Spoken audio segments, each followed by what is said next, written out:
안녕하세요. 한성부동산입니다.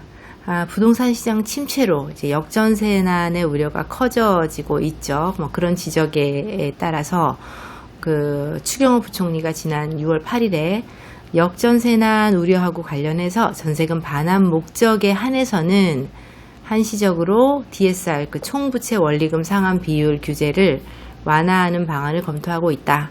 7월에 늦어도 7월 중수 주간에는 이제 그걸 가시적으로 발표해주겠다. 이런 보도를 봤죠.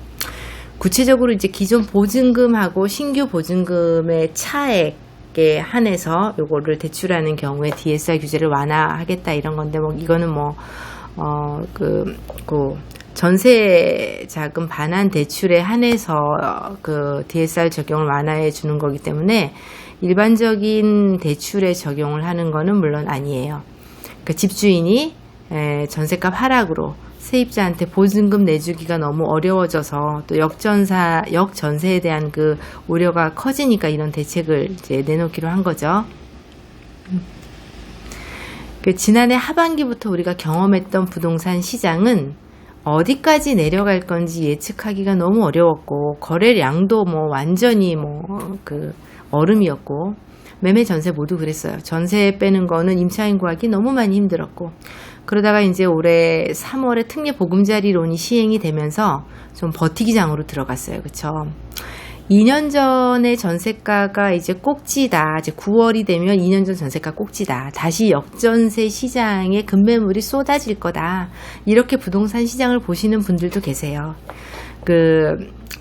근데 이제 7월에 전세자금 대출의 DSR을 풀어주면 어떻게 될까요? 7월에 전세자금 대출에 대해서 DSR 규제를 풀어준다. 그러면 역시 시장은 또 방어할 거라고 보여져요. 혼란을 잠재워야만 하는 이유가 너무 많죠. 내년 4월 총선을 앞두고. 지금 이제 2023년 6월을 마무리하고 이제 7월에, 오늘이 이제 6월 말이니까 7월에 이제 접어드는 변곡점을 맞이하고 있어요. 많은 분들이 이제 주의 깊게, 부동산에 관심 있는 분들은 들여다봐야 되는 시점이에요. 다만, 6월 말에서 7월 한 중순 정도까지 장마철 비수기, 비가 장대같이 오는데 부동산 쉬어가겠죠.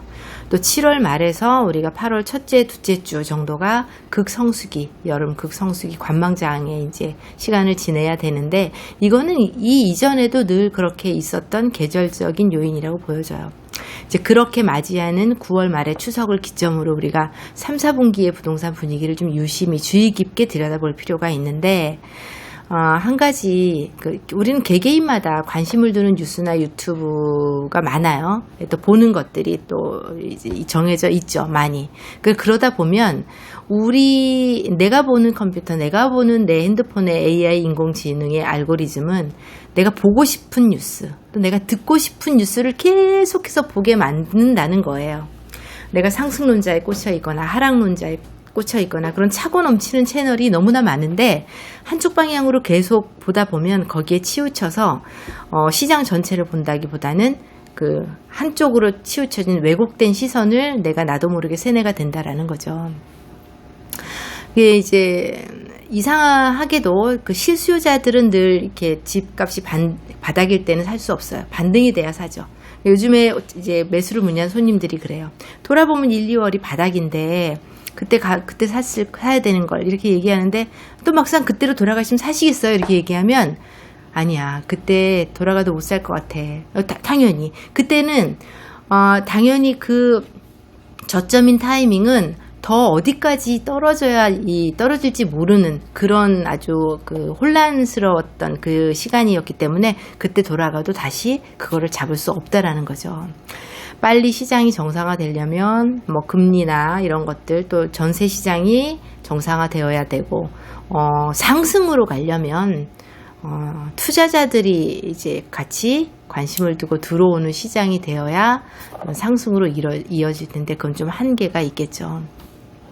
일산 이야기로 돌아와서 손님들 그러죠. 일산 왜 이러냐. 일산은 도대체 영향을 받아도 제일 끝물인 것 같고 도대체 지금 반등하고 지금 물건 다 소진되고 난린데 왜 일산 이러냐라고 하는데 일산 맞아요. 일산 좀 그렇게 저도 그렇게 느끼기는 하는데, 그래도 일산의 분위기가 제가 한 2-3살 전의 분위기하고 지금의 분위기하고는 또 좀 많이 다른 거가 느껴지고요.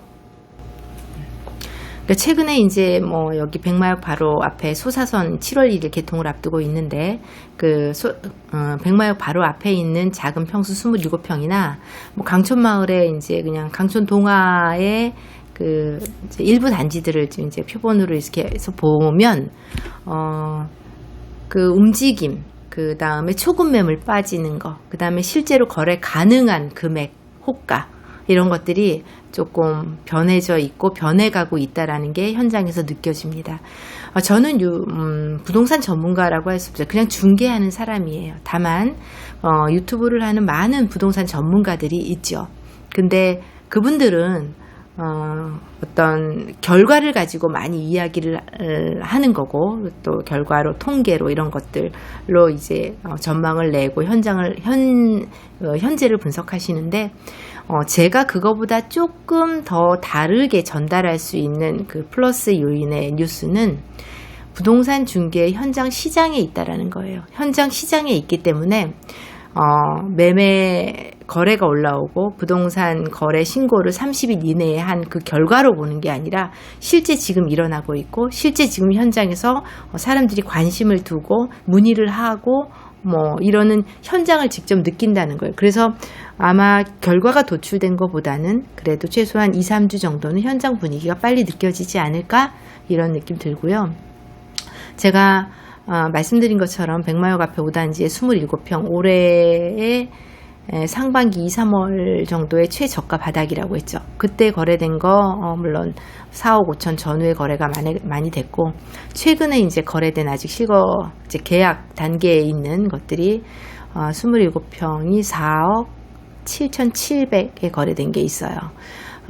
이제 뭐 실제로 호가로 가능한 거는 이제 5억 밑에 물건을 볼 수가 없고, 5억에 이제 호가로 매도를 이제 내놓으셨던 분들도 조금씩 금액을 상향해서 좀 더 올라가지 않을까, 이렇게 보시고 있고, 강촌 1단지 동화 같은 경우에 이제 32평, 33평이 있는데, 거기도 뭐 32평 같은 경우에도 5억 9,500 하나를 빼면 나머지는 5억 밑에 물건이었고, 33평 당연히 그렇고요. 그러니까 거기도 지금 뭐 6억 밑에 실거래로는 6억이 안 되는 것들이 최근에 되게 바트게 보이지만, 실제로 우리가 거래해서 잡을 수 있는 거는 이제 그런 매물은 다 소진되고 없고, 인근의 백송마을 같은 경우에도 지금 5억 밑에 84제곱이 한두 개 정도 잡히는데, 그거를 빼고 나면 이제 아주 급매물로 실거래에 보이는 금액으로 그 매수를 하기는 어려운 시장이다.